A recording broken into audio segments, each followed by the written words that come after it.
Assalamualaikum warahmatullahi wabarakatuh. Waalaikumsalam. Maaf Pak, saya dari Jumantara lagi, ketemu lagi Pak. Ya. Saat ini sedang sosialisasi Perda nomor 1 ya Pak ya? Ya, tahun ya. 2015. Bagaimana tanggapan masyarakat mengenai olahraga yang hadir di sini Pak? Alhamdulillah tadi setelah saya jelaskan kaitan dengan perda tentang keolahragaan ini, antusias masyarakat sangat antusias. Kenapa? Karena olahraga ini kebutuhan semua orang. Baik anak muda, orang tua, tidak terkecuali semuanya membutuhkan untuk olahraga, untuk kesehatan. Apalagi di olahraga ini ada juga prestasi-prestasinya. Mudah-mudahan di Cimahi ini nanti dengan adanya perda keolahragaan ini banyak prestasi-prestasi yang muncul, bahkan bukan saja di tingkat nasional, di tingkat daerah, bahkan bisa di tingkat internasional. Itu harapan kita. Nah, dengan perda ini barangkali bisa memfasilitasi bagi atlet-atlet kita nanti bisa ke mancanegara gitu. Mungkin ada yang disampaikan Pak, di sini banyak perhimpunan olahraga atau disampaikan kepada paguyuban atau perhimpunan olahraga ataupun kepada pemuda-pemuda Kota Cimahi ataupun Karang Taruna Pak mengenai tentang perda ini Pak. Ya, tadi dijelaskan bahwa memang perda ini kan banyak maksud dan tujuannya jelas agar bisa memastikan ada kepastian hukum bagi masyarakat yang ingin memohon bantuan olahraga. Kenapa? Karena di perda tadi diatur bahwa provinsi itu harus menganggarkan dana untuk olahraga di tingkat provinsi. Begitu juga di pihak-pihak swasta itu pun bisa memberikan bantuan kepada dunia olahraga begitu. Mungkin satu lagi yang agak lain Pak. Tadi ada yang dipertanyakan masalah Stadion Sangkuriang Pak yang saat ini ya belum bisa digunakan oleh masyarakat Pak. Ya. Ini kelanjutannya bagaimana atau gimana Pak menurut pandangan Bapak? Ya memang Stadion Sangkuriang ini milik pemerintah Kota Cimahi ya. Maka dari itu yang berwenang untuk membangun, mengurus itu adalah Kota Cimahi. Maka dari itu provinsi itu nanti bisa memberikan bantuan keuangan kaitan dengan tata kelola Stadion Sangkuriang ini. Kita berharap, kita mendukung sekali ketika stadion ini, karena ini tempatnya sangat strategis di tengah Kota Cimahi dan ini sangat dibutuhkan oleh masyarakat Kota Cimahi stadion ini. Maka dari itu kami mendukung penuh agar ini diberdaya gunakan ke depan itu tidak lagi terbengkalai seperti sekarang ini. Semoga bisa dimanfaatkan untuk masyarakat Kota Cimahi gitu. Dari kawal nanti Pak Haji? Gimana? Kawal? Akan kami kawal nanti. Bahwa ini kemarin sebenarnya sudah diupayakan oleh Pak Ali Hasan, tapi mereka meninggal dunia kan beliau kemarin itu. Tadi beliau tadinya menjadi tokoh yang akan mengusung pembangunan Stadion Sangkuriang ini. Saya kira cukup Pak. Terima kasih Pak Haji. Ya.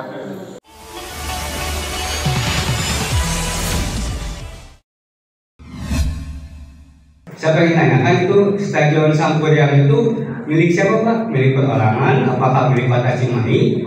Apakah milik Kabupaten Bandung? Sebenarnya itu Stadion Sangkuriang itu adalah ciri khasnya Kota Cimahi Pak. Soalnya saya kan suka pergi ke Jawa juga pernah, ke Kalimantan juga pernah.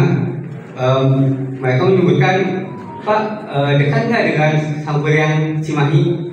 Berarti Stadion Sangkuriang Cimahi itu udah terkenalnya itu Cimahi Pak. Yang saya tanya itu milik siapa? Terus kalau misalkan milik Kota Cimahi atau misalkan milik Kabupaten Bandung, saya pengen Stadion Sangkuriang itu dibenahi lebih baik lagi Pak. Soalnya itu logonya Kota Cimahi di situ Pak. Makasih Pak.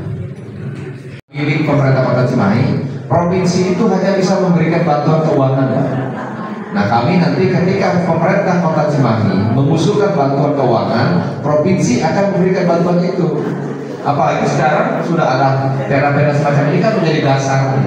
Jadi tidak boleh lagi pemerintah itu ketika masyarakat maupun instansi yang ingin mengusulkan bantuan dana untuk olahraga tidak memberikan bantuan, tidak boleh, harus diberikan.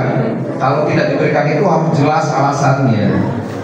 Jadi jangan nanti udah capek-capek pemerintah masyarakat mengusulkan, bahkan itu tidak diproses. Nah, kalau tidak diproses itu berarti tidak menanggapi perda ini. Nah, kalau dia tidak menjalankan perda ini, maka dari itu pemerintah bisa dipermasalahkan oleh masyarakat. Nah, pentingnya masyarakat tahu tentang perda itu. Nih contoh nih, ibu-ibu mengusulkan bantuan, ternyata tidak diproses oleh pemerintahnya sendiri. Ibu bisa bertanya kenapa tidak proses? Ini ada perdanya Pak. Kan kalau Bapak tidak proses, berarti Bapak melanggar perda yang Bapak buat sendiri kan gitu. Nah itu pentingnya perda ini. Jadi ibu sekalian, Barangkali kalau masih ada yang ingin bertanya, ini saya persilakan. Sarana buat senang nih ibu-ibu terutama berikut sama seragamnya tambah plus sama ini seragam kader loh Pak, yang terjun di wilayah kan kader kebanyakan gitu bergabung sama RT/RW gitu Pak. Cuma itu Pak yang saya sampaikan. Hatur nuhun. Assalamualaikum.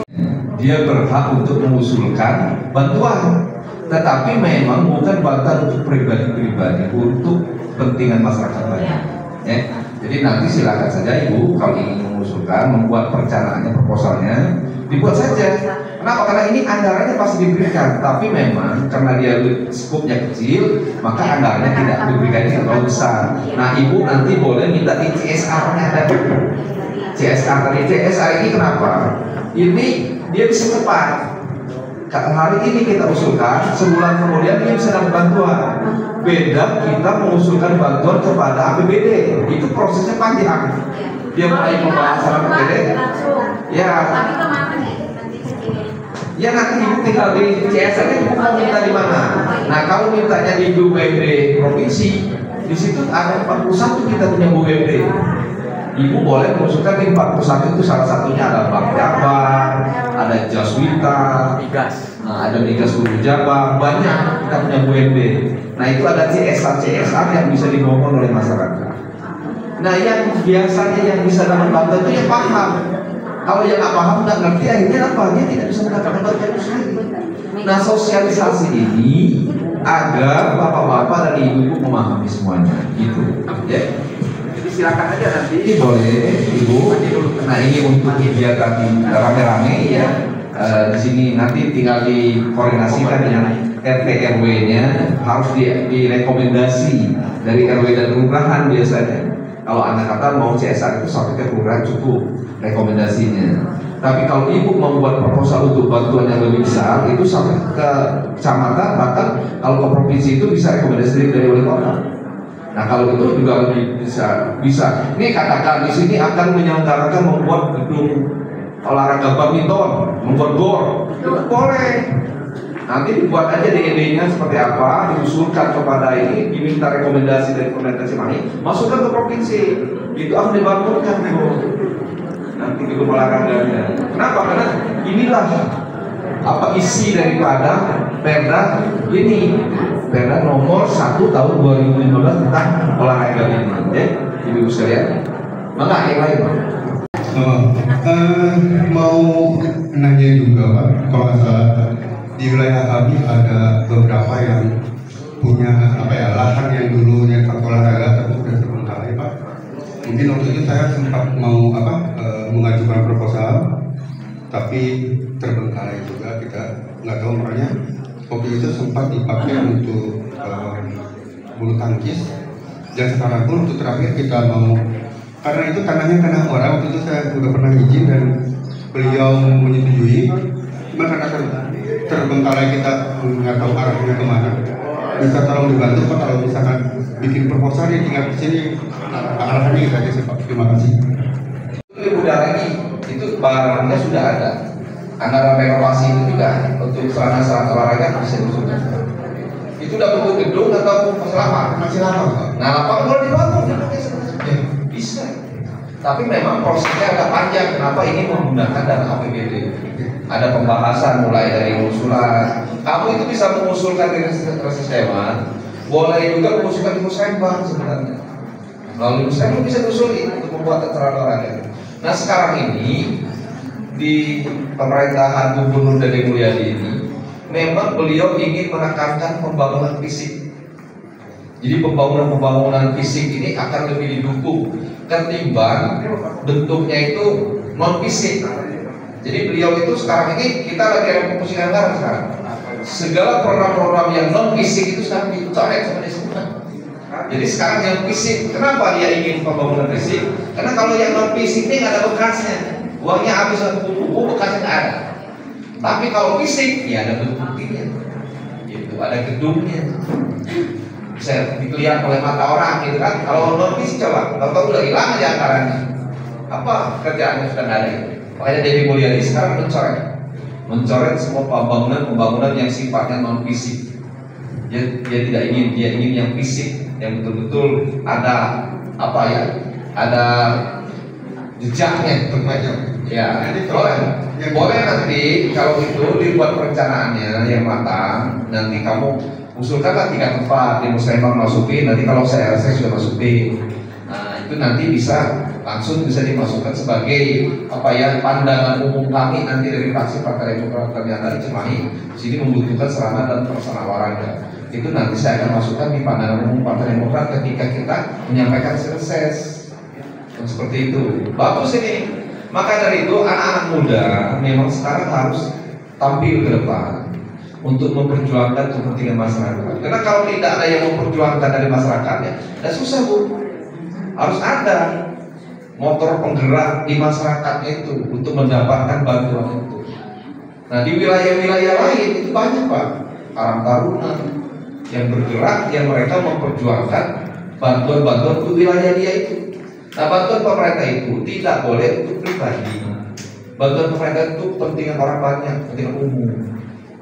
Itu dia. Nah kalau kita bicara kepentingan umum untuk pembangunan masjid, ya kan, untuk sarana olahraga, untuk fasilitas RW, pasca tadi senam-senam masyarakat itu boleh. Dan itu diatur di dalam peraturan Perda ini boleh mendapatkan bantuan.